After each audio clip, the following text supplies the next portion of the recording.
Two 70s Martin Dreadnoughts to look at today. These two are kind of troublesome. These are the last of the summer batch. You know, when I work on guitars, I take 6 at a time generally. I end up with 9 somehow this time. That happens because, somebody have a special guitar, or tempting guitar, something that I just can't turn down, or somebody will drop one off, and that kind of takes precedence and that sort of thing. This one actually was a drop-off guitar. The guy that owns that Sunburst D18 that I showed in a previous video, what was I talking about on that one? I was comparing that Sunburst one to the Shop 70s. He owns this one too, and he ended up dropping them off. I worked on his son's guitar, who was a local to me in Albuquerque, and he liked it so much that he brought me 2 of his. So, anytime somebody brings me a guitar, it's hard to turn that down because I really hate unpacking and packing and that kind of thing, And it's nice to have the person there, especially if they played one of mine already. I can get better feedback. So anyway, that's how I ended up with 9 guitars. So this is the last 2 of the summer batch. I've got another batch of 70s already in, 6 of them, and those are going to carry me through until New Year's. After New Year's, I'll ship those back, I hope. Anyway, point of all this being, these 2 were a little bit of trouble. This one and this 73 back here, 70s, whatever it is, with the Engelmann spruce top. We have seen this guitar before, and it's finally getting ready to go home. These 2 are giving me trouble, so I'm going to talk a little bit about the trouble that I had with these. And this one, first thing I had to do, oh golly, the headstock's been broken. Now, I didn't break it, fortunately. Let's see if we can get that on camera.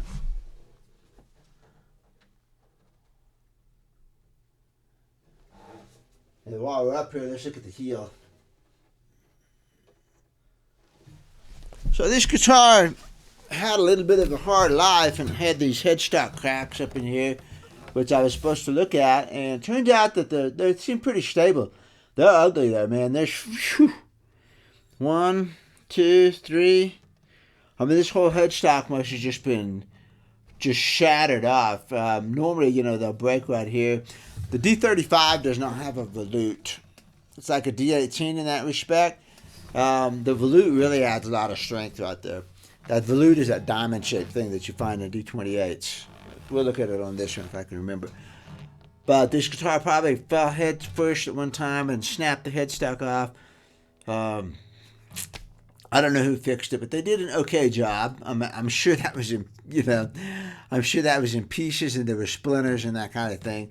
And anyway, I looked at that. I ran some super glue in it. It didn't go anywhere, so it seemed like it was pretty stable. This crack down here on the heel was weird, though, because it looks like it's broken. I mean, it looks like it goes all the way around, and then, when you take the neck off, you're going to end up with 2 different pieces.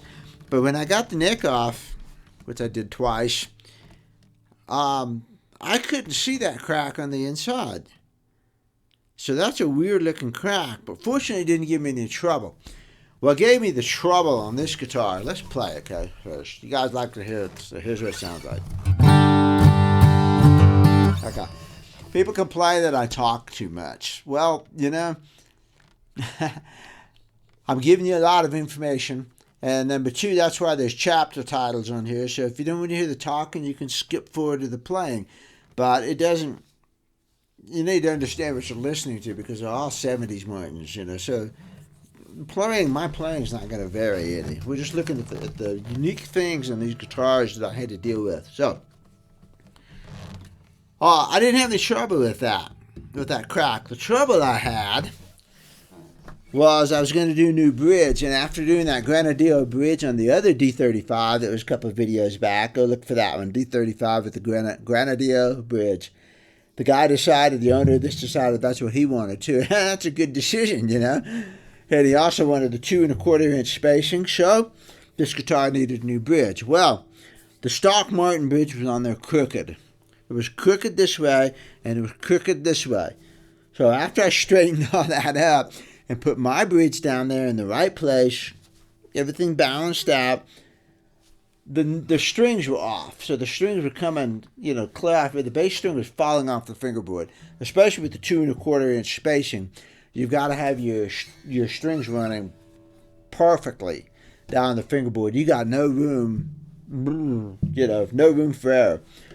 All right, so the neck was on crooked this way. See? I don't know, pitch yaw, whatever, the neck was on tilted this way. So I had to straighten that up. And the way you straighten that up is to mess with the shoulders right up here. You mess with the neck, shoulders right here, which is generally a sacred area. When you're doing the neck reset, generally you don't touch those, because when you do touch those, the whole thing goes off. It goes off this way, and it also pitches forward. So you end up with the neck pitching forward like this, which is exactly what happened. It took me, and then it was wobbling. The wobble is a hard thing to do when you're doing a neck reset. Not all guitars do it, and it's hard to figure out why it's wobbling.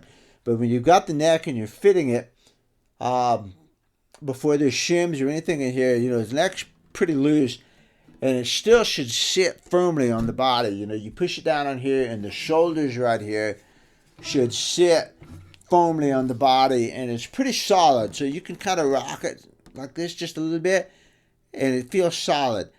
But every now and then you get a neck and it'll rock easily.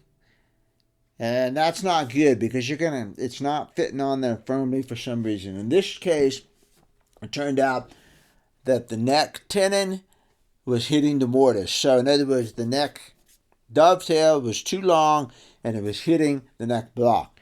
And that's not, I would say it's common, but that's the most common reason for those things doing it.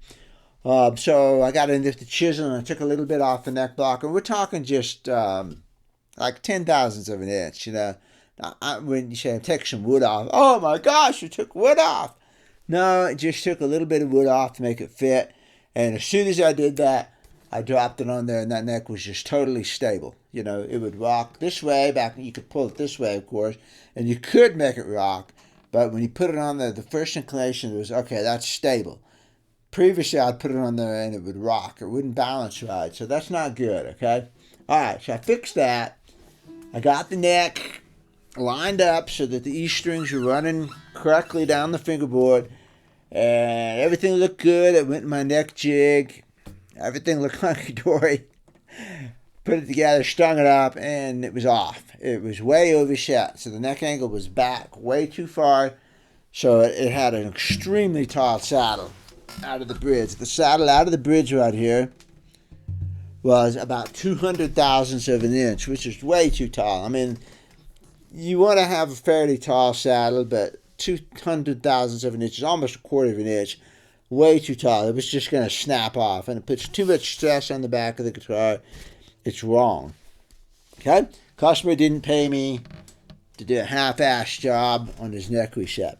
So after I studied the geometry and played with saddles and adjust it, and hoping the top would belly, and hoping this would fold in, hoping the action would come in, it wasn't going to do it.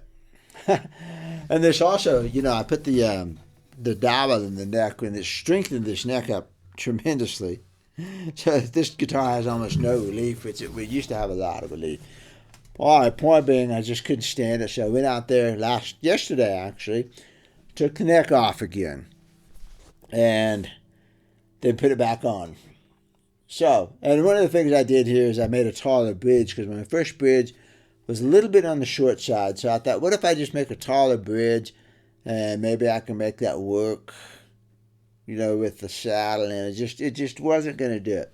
So this is actually the second bridge I've made on this guitar, but that's okay, because I kept the other Grenadier bridge, and one of these days, pretty quick, I'm going to put it on my Shop D18 there, because I keep talking about that. I keep saying, that Shop D18 is the Grenadier bridge, and it has 2 1/4 inch spacing, and that bridge ought to just pop right on there pretty good, because it's my bridge, so all my bridges have the same footprint. So it wasn't totally lost, but I did have to make another bridge on it. It's got a little bit taller bridge now. So I made 2 bridges for it. I reset the neck twice, and I reset it yesterday, came off nice, no problems. And then I fussed with it, and I just took my time on it, and that's all I had to do yesterday. My job for the entire day was to get this neck fitting right, and I was much, much happier with it. I got rid of the rocking. I got it on there. I had to adjust the, up here again, because when I when I got the neck angle right, it shifted again. And that shifting, part of that shifting was probably from the rocking motion, because the neck was, the dovetail, how do you show this? The dovetail is hitting the neck block. So when it hits the neck block, you're going to get false readings. It's going to rock on that. And what will happen is you'll get it kind of balanced. But if you take the neck off and put it back on again, it's going to balance over here again. You don't want that. You want the shoulders sitting on there. It's hard to show. I just need a neck. You want these shoulders sitting on the guitar. So I did that. It took me I spent 4 hours on this. I earned my money. Long story short, I got the neck where I wanted it. I checked it a dozen times with every measurement, put it in the jig.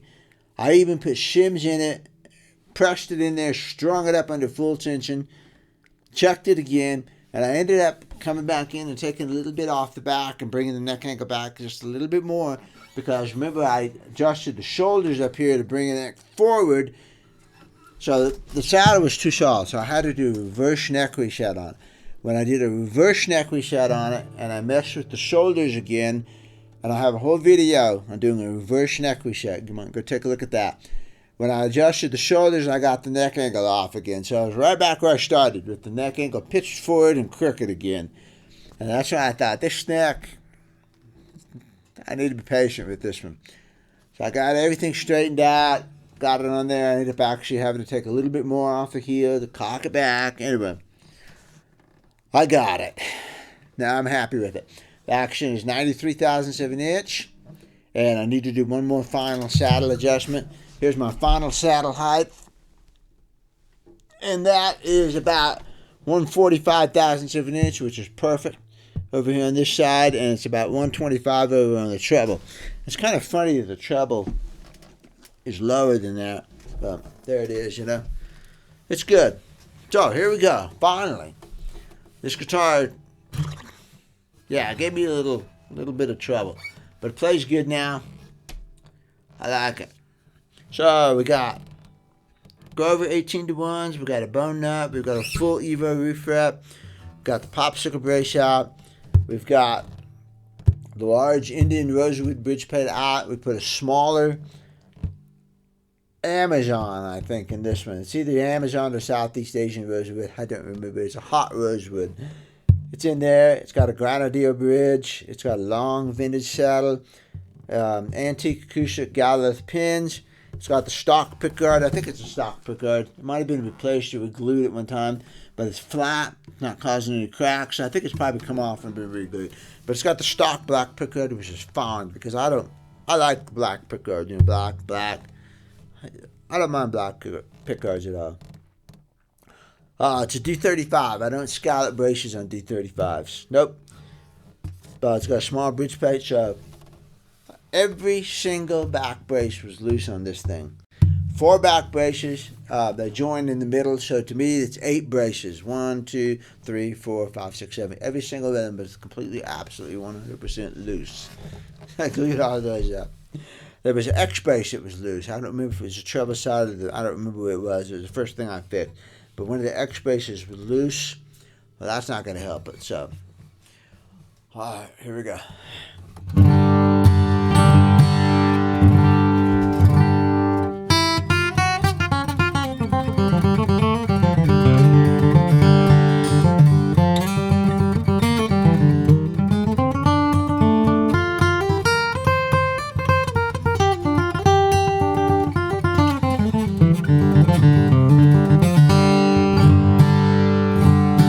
That's a good sounding guitar. D35s tend to be bassy, muddy.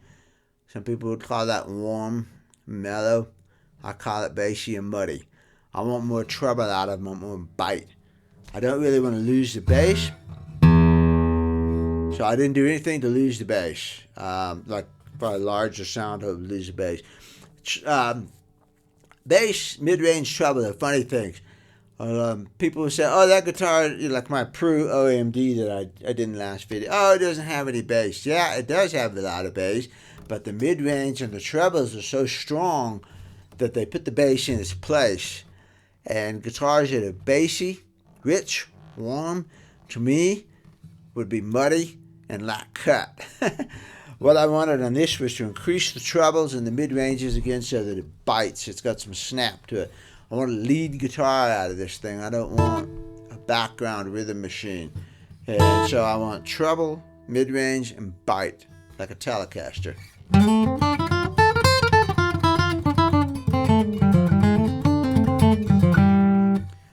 The stock D35 didn't have anything resembling that. Nothing like that. So, still got bass. Plenty of bass. But it's got more treble and more mid-range on it. And your impression now is that it has possibly less bass because you're hearing more of the mid-range and treble onto that same bass. I know these things because it sucks having hearing aids, but it's pretty cool because you can go into the audiologist office, especially if she's a good audiologist like mine and understands music, and we can sit there and play with frequency ranges, and I'll say, oh man, you took all the bass away. No, she didn't touch the bass. Didn't touch the bass frequencies, but added the mid-ranges and the trebles onto that. You learn how to, and you can do this with a graphic equalizer too, but the problem with the graphic equalizer on a stereo system is that you got too much stuff going on there. So you've got a bass, you've got drums, you've got guitars, you've got high-end trebles and things like that. And you're trying to manipulate too much stuff. You're trying to manipulate the overall sound of this thing. Whereas when you're working in an audiologist office or with a keyboard, keyboards are really good. And you mess with the EQs on that, you can hear a single pure note. And when you get a pure note and manipulate the frequencies on it, it's pretty interesting. It'll challenge your perceptions of what you thought you were hearing before. So anyway, I'm very well trained at this sort of thing. So a lot of times I say, no, it's not less bass or more bass. What's happening with these, especially if you cut like the sound hole open, you hear less of that bloom sound, and it's out of there, and you mistake that bloom and reverb inside the guitar for pure tone bass. So, be careful when you start to, unless you have a lot of experience in a controlled environment, like an audiologist office or a recording studio where you have sat there and manipulated frequencies on pure tones or simple tones, like a guitar, just the guitar, and not the whole entire band. It's interesting stuff. Anyway, I didn't want to reduce the bass. I still got the same bass, but what we have is much more mid-range and much more treble on this thing. It's got some cut to it, which is what I wanted. I wanted snap, bite, punch. So, okay? What you hear on the D35s is on these lower strings. Boom, boom, boom, boom, boom. That's the reverby bass of the Rosewood Dreadnought. This one has a lighter bracing. D35s have a 1/4 inch bracing. It's the 3/16.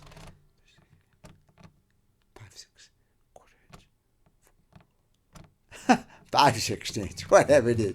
I hate fractions. Okay, 25. Anyway, D28s have the wider bracing, so it's stiffer already. But what you hear on the D35s is that.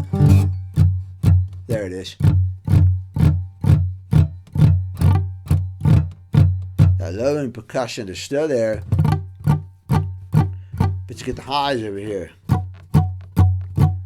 And those are biting. So when I do the swing rhythm sort of thing,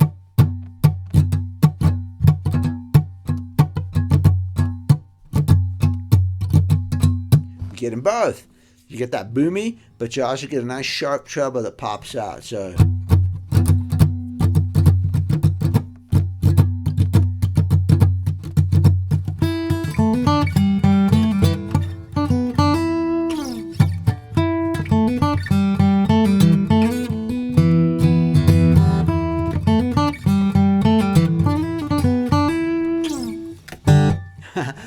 that's what you want.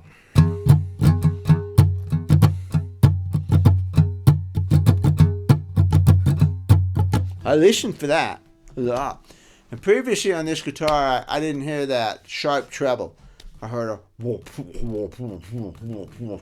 So it's like playing a drum kit with one drum on it. And that's all you had. Now you got it all. So, anyway, golly. I don't get to talk to you guys for a week.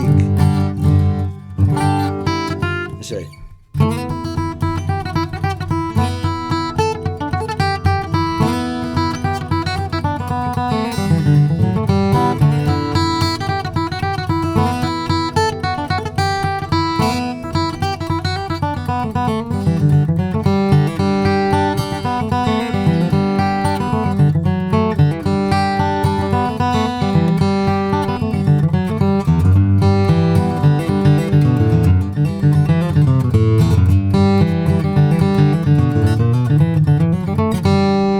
Yeah, that's nice. That's a good balance. So, I can keep this in about another 2 weeks, I think, because he's going on vacation, and I already shipped him the D18, and we don't want this guitar arriving on vacation. So I get to keep it another couple of weeks, make sure everything's good on it. I got one more action adjustment to do to it, and we should be good to go. So, it's heavy, you know. But I've been weighing these guitars now, right? Let's see what this one weighs. Make sure we got the scale on it. D18s go about 2,000 grams. And this one, I'm sorry, D18s go about 18. 2,100. That D28 CS BG 16 was 22. So it was heavier than this one. This feels heavy for some reason. Maybe I've been handling D18s too much. Alright, here's the D28. And this one gave me lots of trouble. This is the one that I'm almost certain is an Engelmann spruce top. It had these two cracks right here, which I talked about before. They're on a piece of bookmark spruce. This one in the finish bubbled when I took the bridge plate off. And what else did it give me? It gave me some other trouble. Some other issues. Anyway, on this one though, the bridge is kind of torn up underneath there. I mean the bridge seat, you know, where the bridge sits on the top. It's a little bit torn up underneath there, which was strange. It's like that bridge has been off before.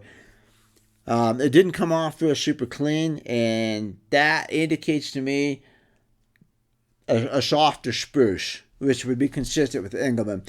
Sitka spruce is pretty good hard spruce.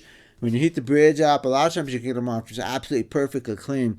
But a softer spruce like Engelmann, a lot of times the splinters will come up and things like that. And I didn't do all the damage in there. There was more mess under there than I did when I took the bridge off, because I'm pretty good about heating the bridges off and getting them off clean. And I think that bridge had been off before. Anyway, it was kind of messy and ugly under there. Cleaned everything up. I put all the splinters back in, and yeah, you know, just cleaned it up really good. I glued it on to fish glue. I've been using fish glue a little bit. Now that I'm starting to trust it, I've got fish glue on both of my shop guitars, and the D18 has been holding perfectly beautifully for 4 or 5 years now. So I've been doing fish glue on just a few bridges just to see how they hold up. Normally I use Luthier's Mercantile yellow glue, but Luthier's Mercantile is going out of business.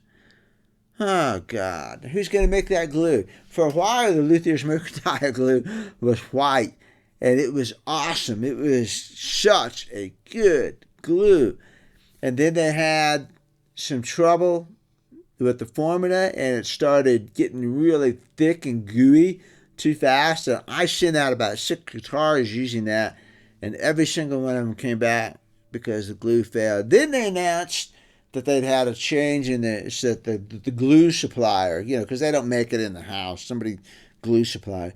The glue supplier changed the formula without telling them, blah, blah, blah, blah. So then they came up with a new glue, which was yellow. And I'm like, It's just tight bound now, you know. But it wasn't. It was still pretty tacky. So I used the yellow, new, improved instrument glue, and it was good. I didn't have any issues with it. I still missed that white glue, though, just because it was different. It was nice. It was good glue. So I got comfortable with using the new yellow Luthier's Mercantile glue for bridges. That's the only thing I use it for, bridges, because it's tough. I trust it. Now Luthier's Mercantile is going out of business. So there goes the glue. I swear, I ought to find out who's making the glue and just sell it myself. Although it's not.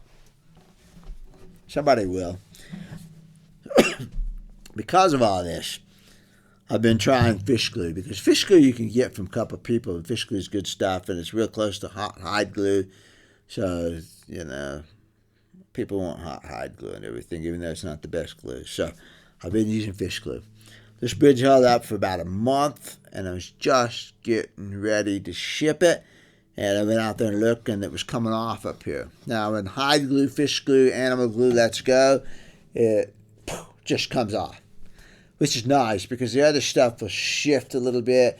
Luthier's Mercantile glue doesn't shift, and I can't think of a single bridge I have ever had come up with it. It's good stuff. I was really super tempted to just take this off again and re-glue it with Luthier's Mercantile glue and forget the experiment and just be done with this guitar. But when I started trying to take the bridge off, it was stuck. I mean, it was on there really good. So, I mean, I heated it up. I got water under there, and it was not going to come off without me putting some serious heat on here on the bridge. So I thought, well, you know, maybe I didn't clamp it good for some reason, you know. Maybe in my advanced age, I forgot to tighten that clamp up. The rest of the bridge was not coming off easily. So, okay, so I started to trust it again. So I shoved some new glue under there, and I pushed the bridge down, and it fit really good. You know, it's not like it was warped or anything. It fit down. Just with finger pressure, I couldn't get any kind of feeler gauge under there. I couldn't get a 2/1000th of an inch feeler gauge. That was it, with just finger pressure. So I thought, well, okay, we'll give it another chance. I got fresh glue in there. I heated it, which I know fish glue is a cold glue, but if you heat it, it works better. It soaks the glue into the pores of the wood, I guess. You know, whatever. I just know that when I heat fish glue up just a little, just warm it, it works good. So I heated it up, heated the glue up, flowed beautifully, put some in there, clamped it down, and boy, it squoze, you know, it squished out really good. So I knew I had good wood to wood connection, squeezed all the glue out. That was a month ago. It's looking great. You know, I swear, I'm going to look over at the guitar on camera. It's going to be coming off, you know. I did that one time. I was talking about a guitar, and I looked over and the bridge was coming off. It was Buck's guitar. If you go find it, Buck's guitar. It was a D21. And I glued it back down, and it was fun. But this one's looking good. So, but it's giving me a lot of trouble. So I'm hoping it's good. I'm scared to look at it now. Anyway, great 70s D28. It's got that beautiful pepper speckled Indian rosewood, which is just great stuff. I'm sure it's an Engelmann spruce top. The saddle on this was beautiful. This saddle is perfect, you know.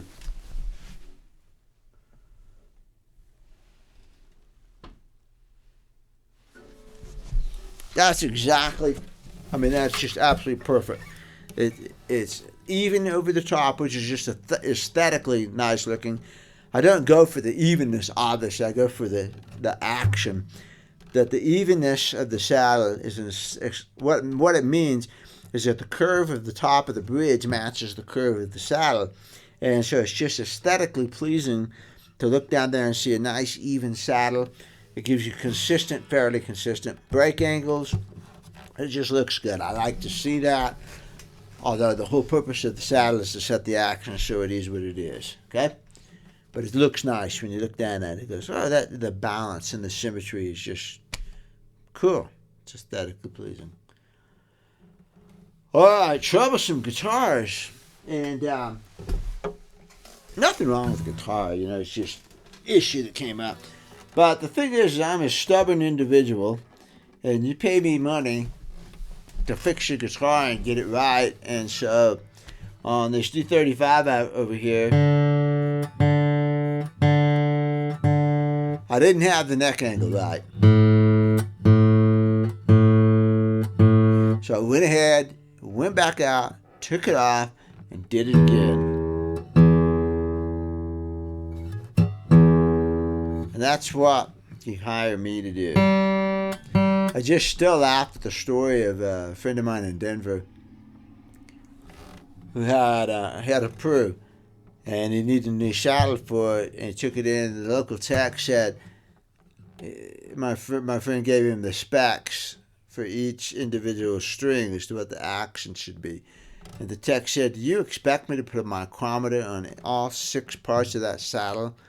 You're nuts." I thought, yeah, that's what I expect you to do. And it's not a micrometer anyways, it's a dial caliper, you know? You just take a dial caliper and you just measure the saddle.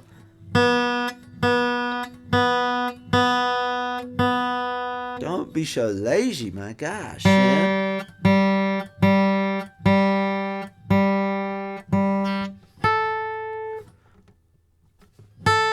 And the other way people set saddles is, you know, they use the radius of it and everything, but how do you know what the action is? The whole purpose of a saddle is to set the action. Therefore, I want to know what the action is. I'm not going to guess at it, and I'm not going to use a secondary measurement without verifying that I actually got the correct action I wanted. So I expect you to use dial calipers on all 6 points of the saddle, and then I expect you to come in with a pair of feeler gauges and measure all 6 strings at the 12th fret and verify that you have the correct action. And if you don't, then you do it again.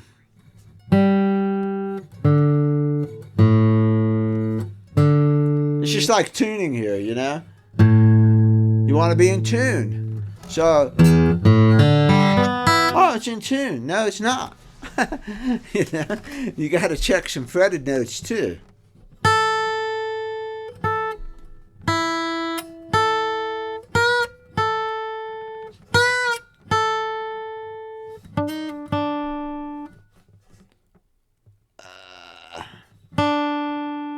I might cut this out.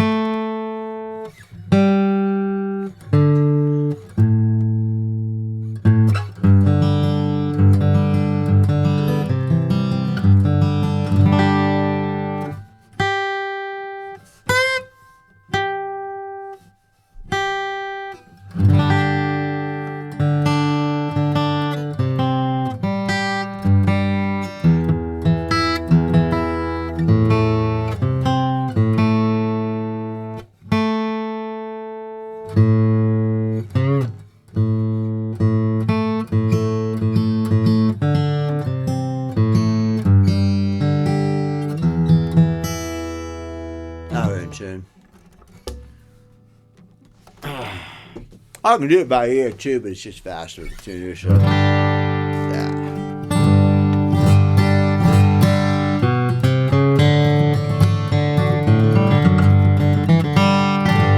First thing I noticed immediately after playing the D35, this one doesn't have that high-end boom cut.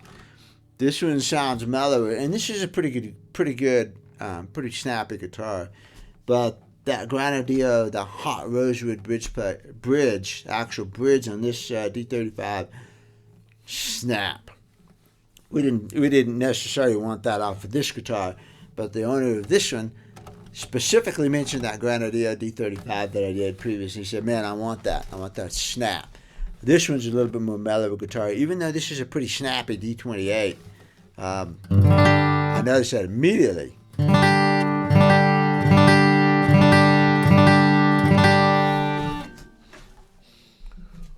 we're finally getting to the part where we can compare something, okay?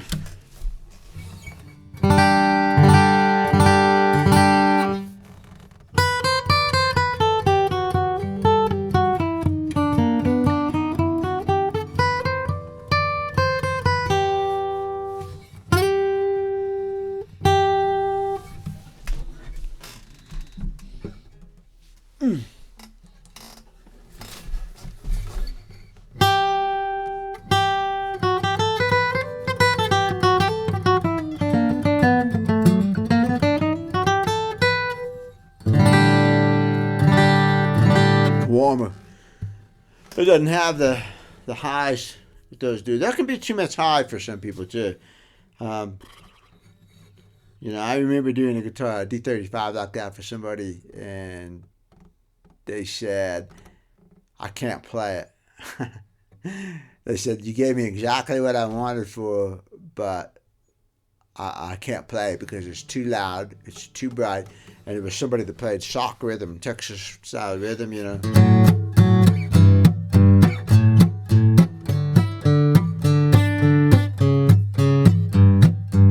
And they like to really whap it.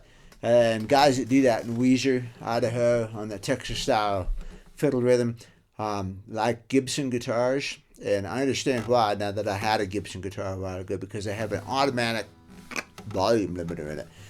I could not get the volume that I could out of a good D28, but I see now why singer-songwriters like Gibsons and why the Texas guys like Gibsons, because they have an automatic.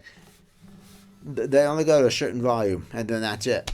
And so D35 with an enlarged sound hole and a hot rosewood bridge and bridge plate, yeah, that's a barking, snappy, powerful beast. And you'd have to learn to control your right hand. You wouldn't be able to get that same whop, you see. And there's something to that, you know. You can't quite get that softly. You can, but it takes a lot of technique. Okay, anyway. This musician plays wonderful. I like the neck better on this D28 than the 35. The 35 is a little funny feeling for me. It's a little chunky, and the binding, you know, it's pretty good, but this one's much better in my hands. That's a great neck. So immediately I'm more comfortable on this one, you know. But it's warmer. Yeah, definitely warmer.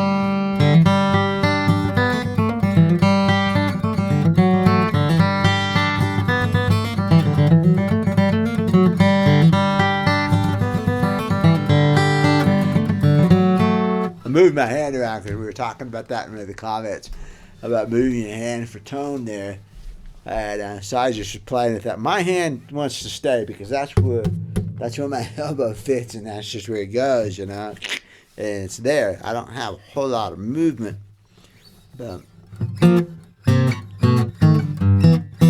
wow, this is a boring video. I talked too much, didn't play enough. Just trying to show you some of the harder guitars, you know. Not all of them go real super smooth and easy. The guy with the D35, though, you know, that was his D18, the Sunbush, when I used that in a video. And please don't do this because somebody had cut the neck. That D18 was a sweetheart. I got the neck fitting the first time. Boom. I mean, you know, I sanded it, tested it. It was exactly right first time. So I guess that's why I felt that not a bad thing to reset this one twice, because the D18 was such a sweetheart. I had no issues whatsoever. Everything was so smooth on that guitar that his D35 makes up for that. So anyway, I just wanted to show you some of the the less easy problems that you got to deal with on these. But I'm happy with both these. I'm really happy with this. I mean, I was happy with it to begin with, as long as the bridge stays stuck. And I think it's going to stay stuck. I don't see anything weird going on at all whatsoever. So, what can you do, you know? It looks good. It's been on for a month. You know, what am I going to do? Keep it for 15 years? Oh, your bridge popped off after 15 years. Or even a year, you know. Stuff like that just happens. So, but it looks good. Looks as good as any other bridge. Sounds great. Plays great. One advantage of having this for another month is I've got to observe the action, and it's dead stable. You know, hasn't budged. It's exactly where I said it. Everything looks good. The top's looking beautiful because I scalped the braces on this. I don't see anything weird going on. So that's one nice advantage of keeping a guitar for a month or two after it's done. You get to watch it and see what happens. This is fantastic. So, you know, I'm happy with that. I'm happy with that 35, and I get to keep the 35 for another, at least another week or two. And I'm sure it's going to be fine. I didn't have any issues with it except for my ineptitude and getting the geometry right and everything. So, goodbye.